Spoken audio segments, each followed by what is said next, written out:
Welcome to the Awakening. I'm doing something new today. I'm doing what it's called Awakening Life Stories, where you get to experience some true life stories of people who have been through certain things in life and have triumphed through many different things. The scripture says what we overcome by the blood of the Lamb and the word of our testimony. And so today I have Latoya Bryant. So say hi to Toya. Toya, say hello to everyone. Hello. Cool. I want to talk about her awakening life story. It's an amazing story. I always tell you that it should be a movie. Quite a few people tell me that. Yeah, all the time. it should be a movie. But I believe it's going to encourage so many people.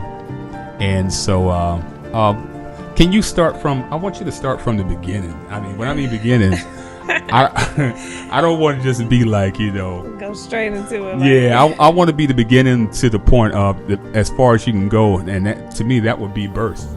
Yeah.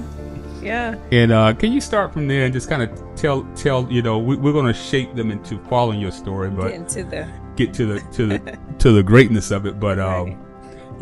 Tell us about, because it was your unique story, and birth is to be as unique. Yeah. And what you experienced. So tell us about the dynamics of you being born into the world. Before knowing anything about my life, the Right. real awakening Yeah. of my life, you just had this 4-year-old girl who went to church with her mother. Right. 4 days after Christmas, and her mother was singing in church, praising God. And at 20, she was either 26, about to see her 27th birthday. Wow. Because her birthday was January 1st, New Year's Day. And 26-year-old mother with her 4-year-old daughter singing in church. And she has a massive heart attack. Oh, wow. And at the time, they think maybe she's out in the spirit, and I remember, I don't talk about it often. So many, even family that may hear this, may not realize how much I do remember. Wow. But I do remember that night, and I remember the usher maybe from me, where I'm at now to there. And I just remember her screaming. And, and I remember all the commotion, and I remember my mother was holding my hand. So I remember my hand being in her hand. And I remember us leaving. I remember her getting into the ambulance. So for years, I always thought if you got in the ambulance, you would die. Oh, wow. You never know what children hold in their mind. That's right. Never told anybody that, but I always had a fear of getting in the ambulance. So how old were you again? I was 4. 4 years old. Yeah, I had just turned 4 August 3rd, and she died December 29th. Wow. And she was so young. Yeah, very young. And so I remember it was a crazy night. But what stands out to me the most is that the doctor put me on his knee, and he asked me, did I believe in angels? Wow. And I said yes, and he said, well, that's what your mother is tonight. Wow. So the doctor was actually the one that told me. You. Oh, wow. Because everybody was so now how did you process that at that? I don't think I ever really processed it right then, because there are things that happened to me until I got about, and I don't know my exact age, and my granny, rest her soul, my mom's mom, there are certain things that I shared with her that she would be able to confirm the age that I was. But I want to say maybe I was 9, maybe 8 or 9 when I really, at that point, registered that she was gone. Wow. Because I still saw her. And people might have thought I was, crazy, but I still saw her. So I don't think I ever fully processed. We gotta back that up a little bit. So from the age of 4 to 9, you will still see I want her. to say I was like maybe 8 or 9. Yeah. I mean, periodically I saw her. I remember riding my bike and I remember seeing her. But, at that time, I didn't know I didn't know what Right. somebody being dead. I didn't know what that was. Right. But now that, as I got older or over time, I realized, what I saw was, I guess. To me, I would think it was God allowed an angel. And until I was ready to know, Right. or accept. Right. But I remember I was laying in the bed. Like I said, this is probably going to shock many because I've never really shared the story. Okay. Only with a few people. But I remember I was laying in the bed and I opened my eyes and I saw her laying over me. Wow. She had on like white, flowy, just, flowy clothes. And I remember her saying that it was time for her to go. Wow. That I had to be a big girl. And, I heard my father told me a story one time. He was doing my hair and he got really, really frustrated. Not because he couldn't do my hair, but this was new. My mother was gone and he was trying to do my hair for church. He left out the room and he said when he came back, my clothes was on and my hair was done. He was like, and I don't think I did it. Not saying she did, but I'm just saying we just never know how God allowed things to be. Yeah. But she told me at that time it was time for her to go. And that's when I think I started going through now my grieving process. Yeah. I didn't know I was grieving, but that's when I was like, I remember crying, saying, no, please don't leave me. No, please don't leave me. There's so many different possibilities from that, though, because I've heard stories of people who actually, had life after death situations and the person that escorted them to their experience was a family member, a loved one. And you got to realize that angels take more than can take any form. Yeah. And God knows what you need when you need it. Possibly that God could have had that angel that was in the form of a familiar face. When you were ready, it's like, okay, now she needs it's time for her to move up on her own. You know what I'm saying? So it's just so many different possibilities. You can't really know until you're able to ask God when you can ask him.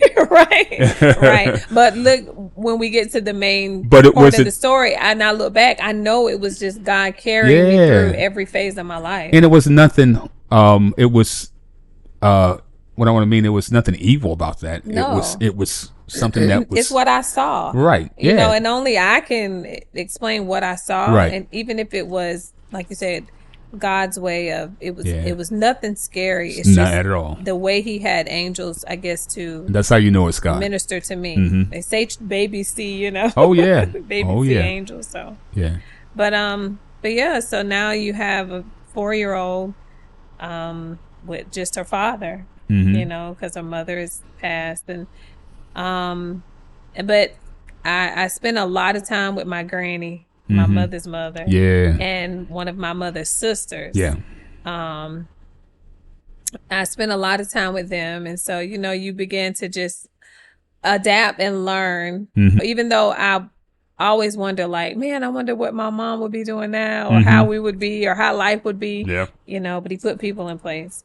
So I go all this time with my family. And then I was in high school. I think I was maybe about 14 or 15. Yeah. Maybe. Newly teenager. Yeah. And, someone told me that I was adopted. And I'm like, no, I wasn't. Wow. I'm not adopted. And so I asked my father, was it true? And of course, he told me no at the time, because, you don't want, how do you tell? Right. Yeah. And so I lied to him. He's going to find out now when he watches this. I lied to him and told him I had to stay after school for basketball. And sneaky. But I really didn't. I did stay after school, but I didn't stay as long as I did. But I did stay after school, right? For basketball, but we didn't actually have a full practice. We just had to get information. Yeah. But I told him I had practice, and so my best friend at the time, she took me to the courthouse. So we went to the courthouse, And I asked this lady, I said, if you are adopted, how would you know? And the lady was so mean. She was so mean. And back then they were a little prejudiced, you know, so I'm going in there and she brings this big old book out and she slams it on the table. And nobody knows, you know, I'm there. So a lot of people are going to find out when they watch this. But I went into the courthouse, asked them that. The lady puts the book on the table and she says, if you're adopted, your name is in this book. Oh, wow. And she just left out. And when I went through that book and I saw my name in that book, I lost it. How did that, I mean, what was that?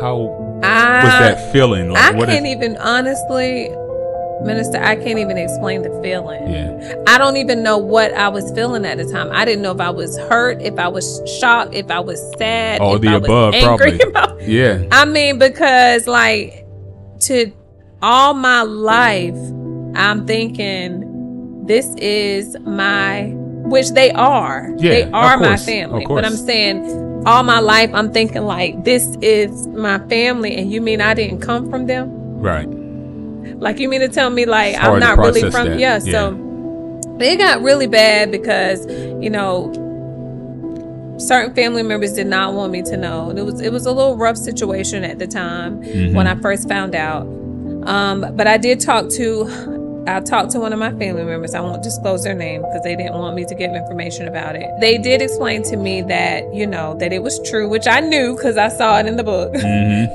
My granny, rest her soul, she was going to take us to her grave, though. She was like, you are our baby. That's right. She didn't want me to know. And I didn't tell her. I never told her. I saw for myself. Yeah. But I had a family member who was very close to my mother told me that she had like many miscarriages, 5 or 6 miscarriages, and she couldn't have children. And so when they got that call that there was a baby, she was the happiest person in the world. Wow. So she was able to enjoy me for 4 years before she left this. You was her miracle child, huh? I was, because she had heart conditions. So she just had, you know, things that kept her from being able to carry a child. She could get pregnant, she just wouldn't carry the child. And so that's how she, you know, she got me. And so, but I find that out, and then years go by and I forget about it, honestly, because I had such a loving family, both sides, mother and father side, that I didn't feel like I didn't know. I mean, I didn't feel like I didn't belong anywhere. Right. But still was kind of curious of where did I really come from? And so then we got ready to go on a cruise and I needed my birth certificate. So I tried to go and get my birth certificate and they was like, oh, well, you can't get your birth certificate. And I'm like, why? And they was like, because you're adopted. And then I'm like, then it registers to me and I'm 25 at this time. Wow. And it registers to me. Oh, I am. Because remember when I first found out, that was years ago and I didn't talk about it. Right. So honestly, I did forget about it. And I was like, oh yeah, I am. So then things started resurfacing and, you know, and I'm trying to like shorten it. No, you don't have to. You're good. So then, I start at 28. I started having some health, issues, which that's another testimony in itself. But I started having some neurological issues.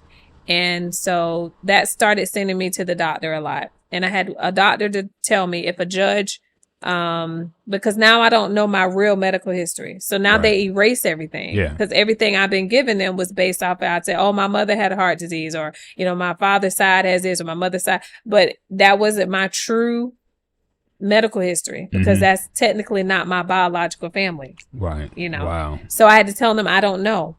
My adoption was a closed adoption. So they told me the only way I could find out is if a judge, if a doctor requests for a judge to open it due to medical conditions. Because it was closed adoption. They said my parents didn't want me to know who they were. You know, they try to make it sound the worst of the worst. Yeah. So I was like, well, it's a closed adoption. I'll never know. So I went on thinking I'm never going to know. Don't think about it. And then at 40, my sister-in-law kept wanting me to do the DNA test. And I was like, you know, I wasn't into that. And she was just, we were together Thanksgiving, and she was like, sister-in-law, it's on sale. You can get half off Black Friday. So I ordered the kit.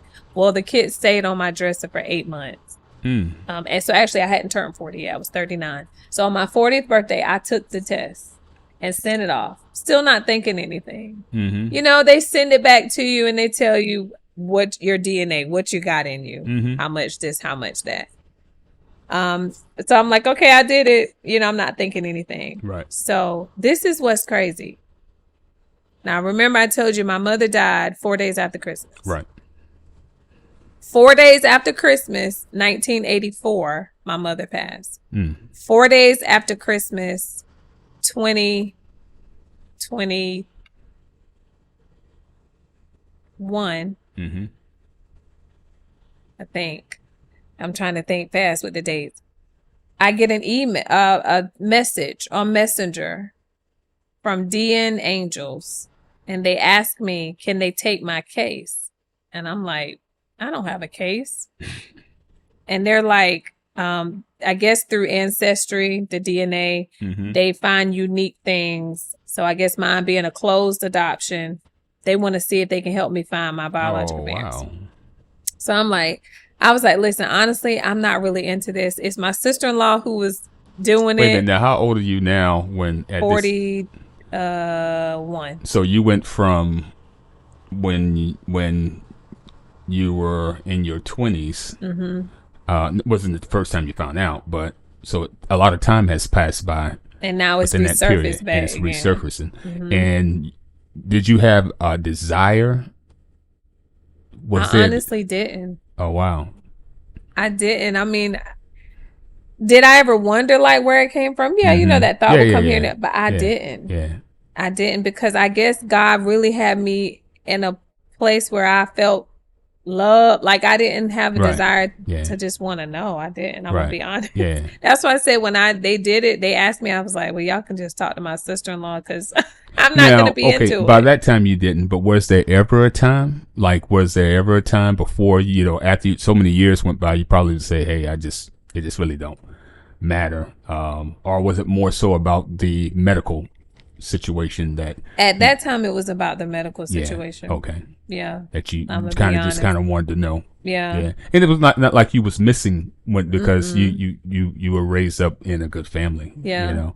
Yeah. And everyone treated you exactly who they knew you were. Yeah, they did. You were family, you know. So. They did. So I wasn't really like, oh, I gotta know. Right. You know. But sister-in-law was pushing it. She was. She was very persistent about it, you know. And so I was like, I asked the people, I gave permission for them to, you know, work with her on it.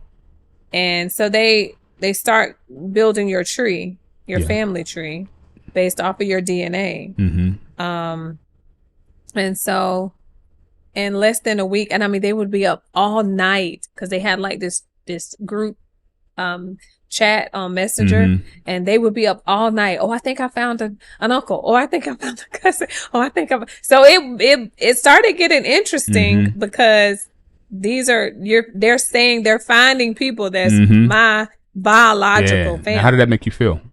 Nervous a little bit, like excited and nervous at the same time. So would you say that you kind of like, was it's something there, but you learned how to block that? Maybe so. Maybe that's what it was. Because I think it possibly was something that, you know, you was like, well, God, hey, either way, you know, I don't want to be like I'm telling you a story. Or even there, but there was times when I would be like, I wonder if they're alive. My biological that's what I'm saying. parents. You know, like that's got to be like in your head, and some type of. And there were times like, do I have real siblings? Like I have siblings, but you know, like my mind would be like, there was times what I did think. And then like you that. probably also thought that maybe, you know, if you did, if they even wanted you or not.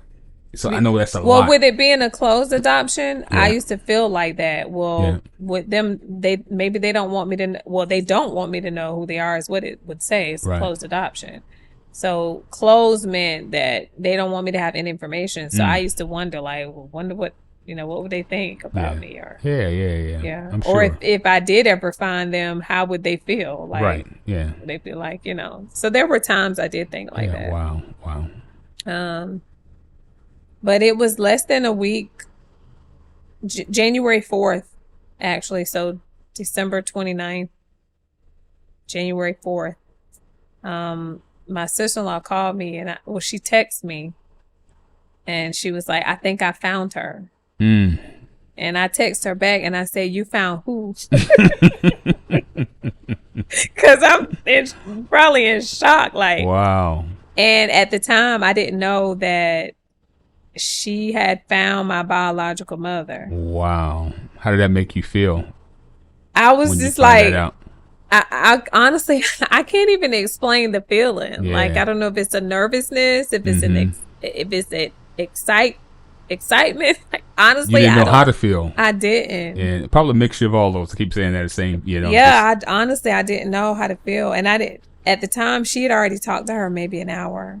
So imagine. Oh, so she talked to her. She found her and talked to her first to make sure, like, did you have a baby August 3rd, 1980? Like, she was trying to, before they even let me know. Yeah, kind of get an idea where she was. Yeah.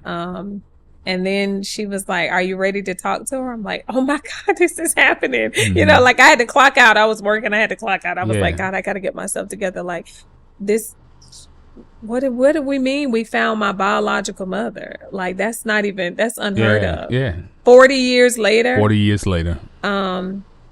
But lo and behold, definitely an awakening life story. 40 years later, actually, I have found my biological mother and father. Wow. And to hear the story of my life, they actually did not adopt me out. They did not agree to do that. I was supposed to. Oh, let me make sure this mic is on. You need to tell this. My mother, just it's a long story, but I was born at, I think she said 26 weeks. Wow. But they went in to what they thought was a tumor. But it was not a tumor. It was a baby. It was me. Wow. Now, how old was your mother at that time? She was 19. Wow. Yeah, she was 19, and they were giving her medicine, saying her kidneys were failing, different things like that, because they didn't realize she actually had a baby in there. Wow. And so the medicine they were giving her made her go into labor, because they're thinking they're treating a tumor. Yeah. That tumor is, like I said, is me. And so when I was born, August 3rd, 1980, I was supposed to not live. So basically, I was going to be born, but in a matter of minutes or seconds, I'm supposed to leave. That's what they told her. Yeah. That I would, once I passed, they would put me in the incinerator, because my lungs were underdeveloped, everything, I'm never going to walk. I'm never going to talk. Like, they give her all these things that are, my father said he remembers getting the call. He was away at college, saying, that basically I wasn't going to make it. So that was it. To them, when my mother and her mother, my grandmother, left the hospital, I was not supposed to be no more. Wow. And, it left a lot of questions with my biological mother, because, she struggles with not, why didn't they call her? Yeah, why didn't they?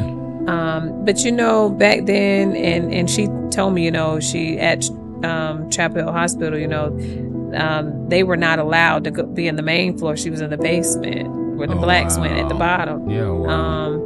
But, back then, people, did things that, you signing something because you trusting what the doctor's telling you. You're signing something saying that, okay, I'm leaving this baby because you told me this baby's not going to make it. But as I told my biological mother, it was a purpose for my life, of course, but I was meant to go to my mother cat. who could not have children. I was her gift at that time. Where she lost me for 40 years, but God has brought me back to be with them. My mother and father, my biological mother and father. So wait a minute. So we got to take it a little bit slower now. So when did y'all when did y'all? You got to have the moment that you actually met for the first time. So and what was that experience like, and how did that happen? We talked on the phone that day, January 4th. Okay. But we did not meet until January 29th for the first time in person. So we called it our meet-iversary is what we call it. We call it our find-iversary, which was January 4th, and our meet-iversary, which was January 29th. And she came to Wilmington. Okay. Wow. But what was crazy is all her life she came to Wilmington. She has an aunt here, and her father would bring them down here on Sundays. Wow. And so she was coming to Wilmington all her life and didn't even realize that she had a child the whole here.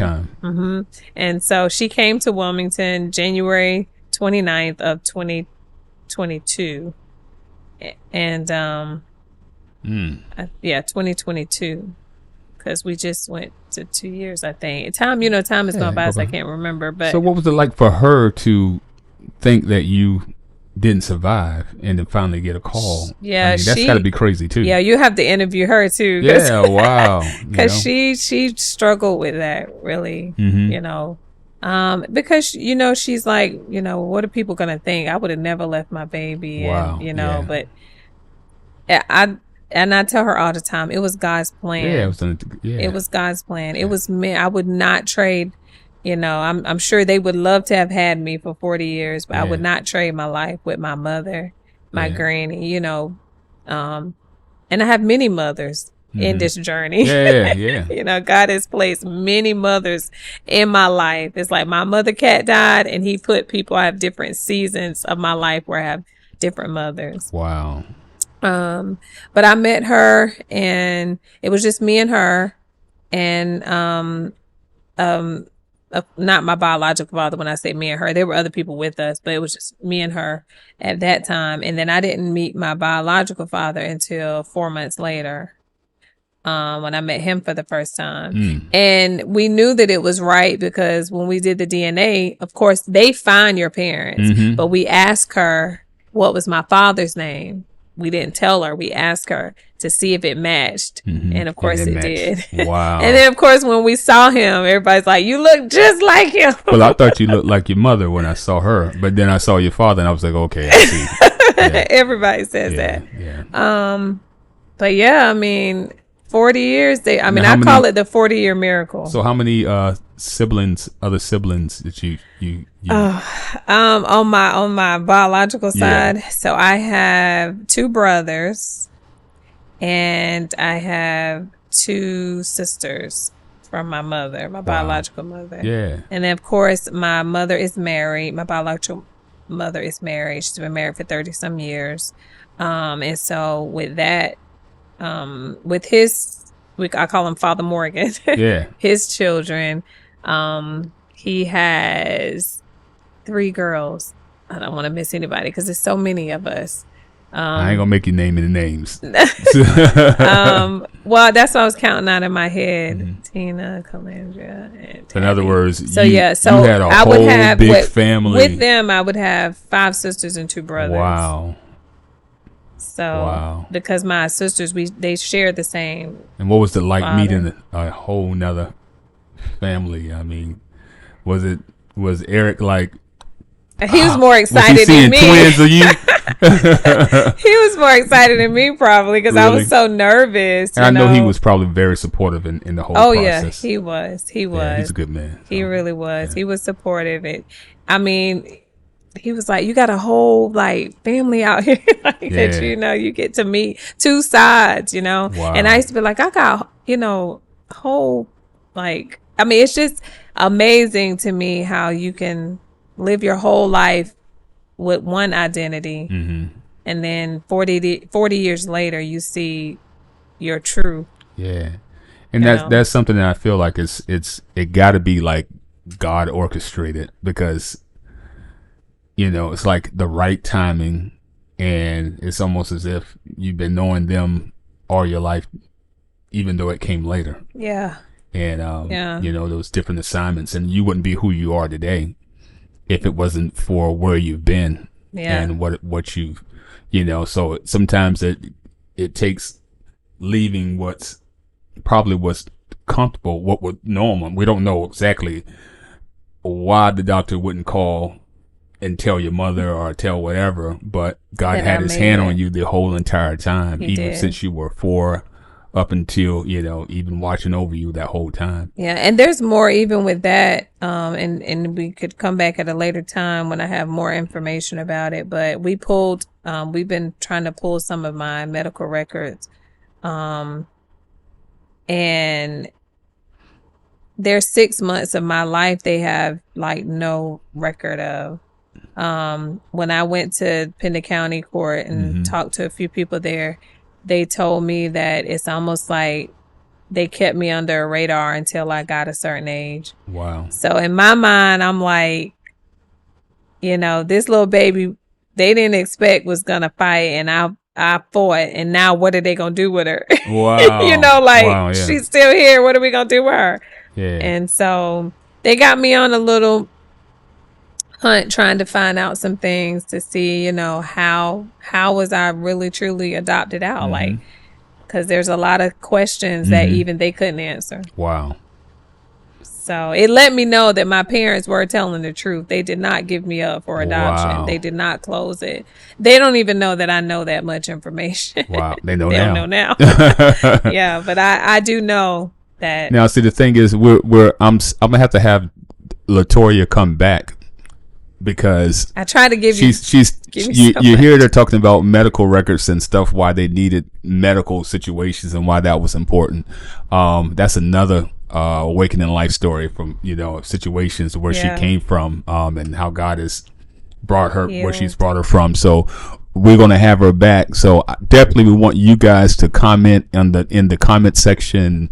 Tell me how much you enjoyed her and how much you want me to have her back to to tell this other phase of her life that was very encouraging. Hopefully I gave enough to get to it. It was trying to shorten it. Yeah, as much as you can. Long. Yeah, you probably have to sit for years. Yeah. It's 40 years of stuff. But for someone, you know, that maybe have found out what you what you had to find out, who's going through that, you've been through that, what can you say to them? Because they could have many different reserved feelings. Somebody could say, I want to meet them, and somebody be like, I don't know what I want, or I'm upset, I'm mad because why would they give me up? You know, your mind can go through so many different conclusions. What could you say to encourage somebody you know, that's maybe going through right now what you've been through? You know, I mean, the biggest thing is to truly be open and know that if we say we trust God and His plan for our life, then we have to know everything happens for a reason. That's right. And we never know the state that somebody's in. But when I think of this story of my life, I always say that I was a miracle gift for somebody else. And so where my parents would have wanted to have me, it was meant for me to be there. That's right. I would say just be open and let your heart, because God allows things to happen for a reason. And if you can reconnect, very good. There's a reason for the reconnection. Very good. I mean, it's really hard to put in words. And it's good that, you know, it's because you can jump to so many conclusions but not knowing the story. Yeah. You know? And, you know, some people's story, it may not be, you know, maybe it was someone that didn't want their child at that time. At that time, yeah. You know, but people grow and change over the years. That's why I say things, So, you never know what somebody was going through. That's and right. God could have been protecting you from something at that time. That's right. And now that things have changed, now it's time for you to, you know, meet that loved one, or, you know. Good. Very good. So I'm going to have you do one more thing. Sure. So listen, just in case, I know there's so many people who may be going through the same thing, or maybe going through a whole different type of situation now. You know, just like she said, God is with you. You know, I know the situation could be hard. I know it may not be easy, you know, and I haven't been through that, but I can imagine if I had found that out, what would I be thinking? What, after all these years, what, but I want you to know that you're not alone and that God is with Most you. definitely. He's with you. And so what I want you to do is, it doesn't have to be really long, but say, look in the camera and just say a small prayer for that person that may be going through that situation, and maybe speak something into their life. Yeah. Okay. I will say this, and Father, we thank you for whoever may be watching or listening today. We do thank you for their life and knowing that their life has purpose. And I pray, God, that you will just continue to soften the heart. Yes, God. Soften the heart for understanding and clarity. And whatever they're missing or lacking, let this be that open door that fulfills that. Because love, as the word says, love conquers all. And I pray that the reconnection or the reunion of what has been missing, that has now been found, I pray that love will fill that void. Come against feeling unwanted or feeling fearful even in it. Any type of anxiety or fear of wanting to know the true identity. I just pray, God, that you would just give them that peace that surpasses all understanding, and give healing on both sides, of the situation. Because again, love conquers all.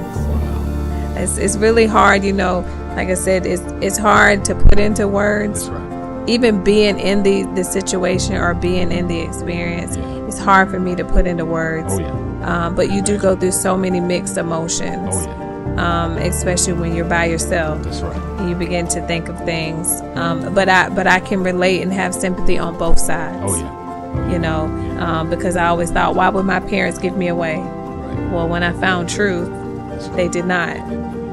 So sometimes you do have to sit down, and even though you may have to have hard conversations and things may be said that you don't want to hear, because like you said, maybe they did give you away, maybe they didn't at the time, but now that you can sit down and have a conversation, then you come to understanding, and forgiveness is really what helps heal the situation. And it's like you said, God allows things to happen for a reason. We may not understand. We can't possibly understand. We may question God and say, why, God? Why did that happen? I needed this, and this person wasn't here, or whatever. But honestly, it became part of your makeup. Yes. And you're here, That's and true. It became part of who you are. A lot of times, we don't know exactly what we need. That's But true. a lot of the struggles are the things that actually shape us to become and be better. We don't allow it to make us bitter, but we allow it to make us better. That's right. And so I'm like, my sister right here, like, look, everything's gonna be okay. It is. Stop thinking about it too hard. Focus on God and allow God to do whatever He's gonna do in that situation. So definitely don't allow the enemy to play with your mind. Absolutely. Yeah. So anybody that's going through that or any situation, God will deliver, and everything He always happens. comes through. Yeah, I always tell people His this. timing is the best Right. timing. It's like, life is a story in a sense, because you won't go to a movie with no obstacles. Right. There's, when people have to look at your life, there have to be some different situations and different struggles that help you become. And without those situations, you wouldn't be who you are today. Who you are, or you wouldn't be able to understand someone else in order to be able to help them from that situation. So that's true. Hopefully, because I remember I would say to myself, I don't know my true identity. Yeah. I would say that to myself. I don't even know my true identity. What in the world? Right. But when you start thinking like that, that's when the enemy comes in your mind, and then you start feeling like you're less of a person, or your life has no value or meaning. Yeah. Because it's like you don't even know who you really are. Yeah. Who are you? So. And it's like I've met all your people, like the Letley's, nice people.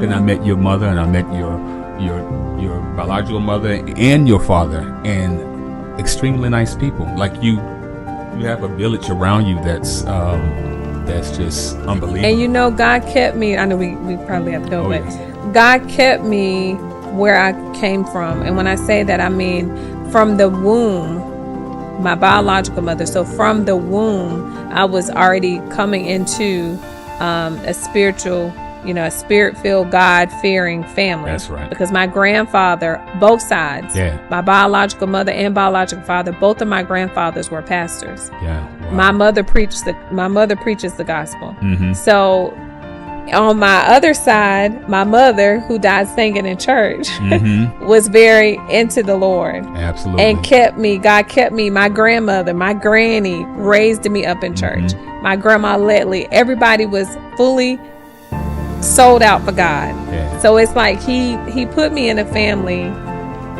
Even from my womb, my mother's womb, I would have been in that, but he kept me with that. Absolutely. So even now, meeting my biological mother and father, and like I said, both sides of the family are God-fearing and love the Lord. Absolutely. And serve Him. So it was like I just fit still back in. Wow. Yeah, because that's one thing I noticed, and I tell God thank you all the time. Wow. Because like I said, I have different seasons of my life, and God put different people in my path. So my father, Jesse, was married to my mother, Kat. So I was with my father, for so many years. Then he got remarried. So I got Mama Claire. So, God's still, keeping people in place. And then I went through some transitions in my life where God put me with my mother, Kat's sister-in-law, which was, and my father, Jesse's brother, which was Mama Teresa. So I got Mama Claire, I got Mama Teresa, I got Mother Minda. Like I have all these mothers, but I lost a mother. Yeah. I thought, but God, every season of my life, put people in my life. Yeah. So I never lacked a parent. Yeah. I always had parents. Wow. My granny was like a mother to me. That's who awesome. raised me up and taught me a lot. Yeah. But I am, if I never tell my family personally, but they see this video, I am thankful to the Letleys, the Hall side, my granny side, the Smith or Hayes, any last name that I name. I'm grateful to them for allowing me to be able to be open to my real parents. That's right. Because sometimes they're like, well, why you want to know now? Why you got to have a relationship now? But because God did it. That's right. 40 years later, God opened the door for me to meet my biological parents. Yeah. They could have been gone. That's right. They could have not been living. And so I'm glad there's nobody makes me feel like I got to choose and pick sides. Because that's hard. Yeah. That's really hard because I want to have an open relationship. That's right. Now it just pulls me all over everywhere because I'm trying to make this birthday and that holiday because everybody now wants me, which is a great thing. You're making up for lost time on the other end. It's like that part is like overwhelming, but yeah, it's a good overwhelming. It is. It is. Well, so here we are. You get it. So listen, guys, if you want to see more awakening life stories, comment about it in the comments. If you enjoyed Latoya Letley Bryant, let her know. Comment in the comments and talk about what parts of her awakening story that stick out to you. And we'll just thank you so much for. I've been talking to you about making this happen, so thank you so much for doing this, and I pray that it will impact the masses in the world and people through your story and through situations that you've been through. That I'm sure it's going to help many people. So thank you for being on my show. Thank you for having me. All right. It's been a pleasure. Subscribe, and if you want to see more, comment down below. And until next time, my name is Damian Merle. I'm sitting here with Latoya Letley Bryant. And today we're doing the awakening life stories. God bless. Bye, everyone.